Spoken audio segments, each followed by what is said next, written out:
자, 이번에는 이항영 위원 시장 어떻게 보는지 좀 궁금해졌습니다. 이야기 들어보죠. 위원님. 네, 안녕하세요. 이항영입니다. 그쪽 이제 북미 쪽에 계시니까. 네. 그쪽에서는 이번에 이탈리아 사태를 좀 어떻게 보고 있나요? 또 여기다가 그 이항영 위원님의 그 색깔을 같이 좀 가미를 해서요. 네, 전 결론적으로 이렇게 보고 싶습니다. 이태리 문제는요, 전혀 새로운 악재는 분명히 아니라는 거 분명히 말씀드릴 수 있습니다. 2주 전에도 제가 자주 말씀드렸던 것이 이태리인데요. 문제는 전혀 새로운 악재는 아니지만은요, 이것이 또 간단히 넘길 수만은 없는 악재라는 것에 문제의 핵심이 있다라는 생각을 갖고 있습니다. 우리 앞서 세 분의 전문가 우리 또 긴급 진단 통해서 들으셨지만은요, 저는 보다 더 쉽게 말씀드리겠습니다. 자주 인용했던 표현인데요.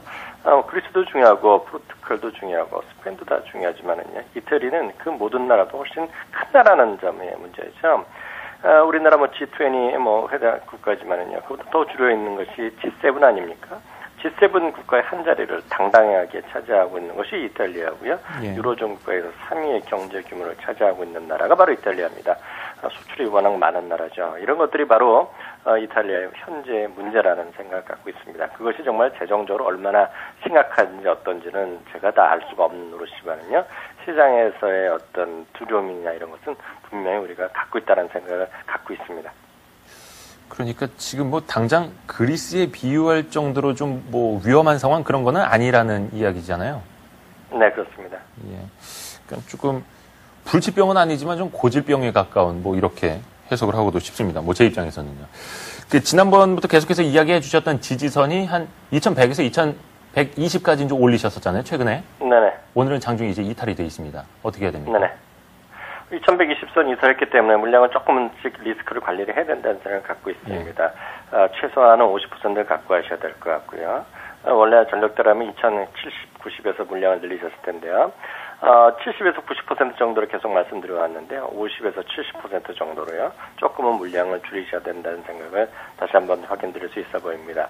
다음 지지선이 또 궁금하실 텐데요. 다음 지지선은 2090선 정도를, 다음 지지선 정도를 보고 있고요. 이번에 다시 살 수 있는 가격은 2150선 정도를 회복하고 나서 사는 것이 좀 더 안전한 투자의 기본이 된다라는 생각을 갖고 있습니다. 약간 이제 리스크 관리를 시작해야 하는 국면으로 보시는 네네. 거군요. 어제도 코스닥 쪽, 코스닥 우량주 몇 개는 괜찮다 이야기를 해주셨는데 오늘 보니까 코스닥도 한 1.5% 어김없이 같이 밀립니다. 이럴 때 조금 더 이제 기회가 될 만한 또 적지 않은 분들이 또 V자 반등을 또 노리시긴 할 텐데, 기다리긴 할 텐데 어느 쪽에서 조금 더 기다려야지 상대적으로 수익이 더 괜찮을 거라고 보세요? 저는 V자 반등이 나올지 어떨지에서는 모르겠지만은요. 네. 그 부분에 대해서는요. 잠시 전에 얘기가 나왔던 토로스 투자증권의 박승영 연구원의 시각과 일치하고 있습니다. 다만 주가 떨어진다고 무턱대고 산다라는 생각은 다시 한번 말씀드리지만 약간 반대를 갖고 있고요. 기본적으로 지금 현재 비중 자체를 주식 비중을 50이 됐건 70이 됐건 90이 됐건 간에요. 그 주식 내에 어떤 주식이 들어있냐가 가장 중요하겠죠. 자동차가 반드시 들어가야 된다는 생각 갖고 있고요. 앞서 박승영도 조선주를 꼽으셨는데 조선주는 반드시 들어가야 된다는 생각 갖고 있고요. 화학주가 들어가야 된다는 생각 갖고 있고요. 저도 역시 건설주가 들어가야 된다는 생각 갖고 있습니다. 그리고 IT의 삼성전자 정도가 들어가야 된다는 생각 갖고 있습니다. 물론 그것들이 충분히 갖고 있다 그러면 다른 주식들을 보셔야 되겠고 NC소프트라든가 다음 셀트리온 다 좋지만 일단 핵심은 중심은 핵심주부터 갖고 가시고 나서 대응을 하셔야 된다는 생각 갖고 있습니다.